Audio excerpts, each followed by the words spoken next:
Welcome, everyone. My name is Luis, owner of Big Country Roll Off and Landscape. Hi, I am Rosie. I am the owner of Rosie Nailed It. Well, why did we decide to do a podcast? It's a little different. A nail tech and a landscaper getting together because we both joined a team referral networking group. Yeah. So, what made you get into the networking group? So I actually was just in a phase where business had already done good, but it was at a standstill, and someone just kept telling me to go and go and go because it was something that was helping other businesses. And finally, I was like, well, what do I have to lose? I just show up, and if I don't like it, I don't show up anymore. And I loved it. Yeah, I was on the same boat. Who introduced you into team? For me, it was Marisela, which is the owner of Jardín Cafe. Love her. Yeah, same with me. I follow her on social media. We have a little bit of a family background. Mhm. So same thing. I saw her story, and I asked her, "Hey, what is that?" And they're like, "Well, it's a networking group for businesses that are trying to grow based off of referrals. Come through. It's tomorrow." Mhm. And look at us now. We both joined. I got elected president. I believe you're a technician, No, I'm the marketing. marketing. Yeah. So Who would have thought? yeah, who would have thought? So I when I showed up, I was nervous, obviously. Mhm. But once I saw everybody kind of had the same mentality that they're all there to grow and it wasn't a competition, that's what really drew me to it. Mhm. I had met other people that they had an idea what they wanted to do, but it was always, hey, I'll help you out as long as you help me out. Yeah. And it was always like, I was hesitant to do it. With the Team Surge referral group, I don't feel that whatsoever. Everybody's there to help everybody, and in the long run, we're gonna see success or approvals, right? Yeah. So, you want to talk a little bit about the little bit of the nails that you do, or how your business runs? Yeah, so I started off as a nail tech. I got into it when I was in high school, graduated, got my license pretty young.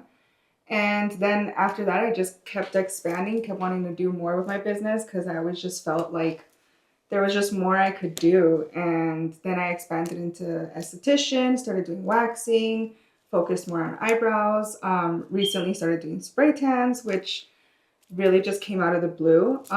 Almost as much as the marketing came out of the blue for me because I never thought I would be doing like a referral marketing team, you know?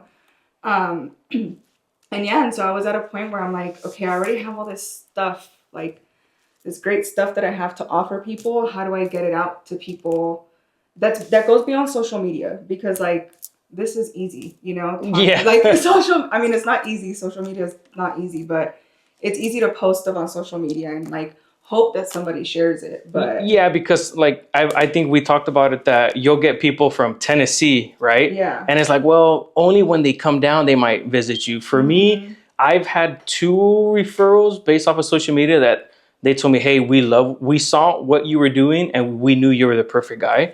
And it worked out. It doesn't work out all the time, but when it does, you have a backup, which is your social media, right? Yeah. But I think the referrals are going to work out great because it's more personal, right? Because both of our industries, you need the what do people call it? Feet on the ground type of stuff, Exactly. right? So Yeah. that's Very awesome. physical work. There's no like days off. Now, how is your the competition in nails? Um, You know, a lot of people would answer that and say that it's very difficult to break into nails, but I actually counteract that. I think it's very easy to get into nails as long as you're willing to practice.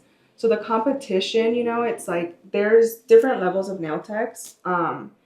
And I try not to pay attention to competition. You know, I try to think of myself as somebody that I know that I have a unique thing to offer, and I don't just build clientele, like I build relationships with my clients, Correct. you know? Correct. And I think it's the same for you. I think it's very Correct. important for you to have those relationships so that people trust what you do and what you're gonna offer them and pay you the money that you Correct. deserve. So that's so funny you brought that up. I actually got a phone call today, a recommendation from a job I didn't even get.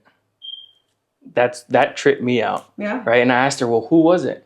Well, you bid out a job in Simi Valley, and she ended up going with the lower bid for like $15 or $2,000.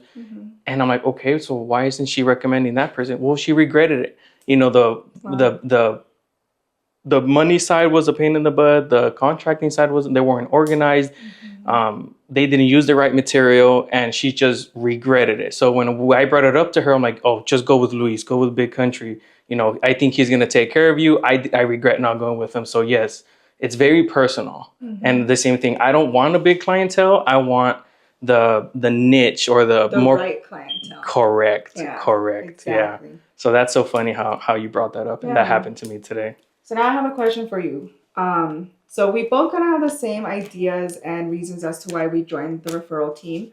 But what made you think about starting this podcast?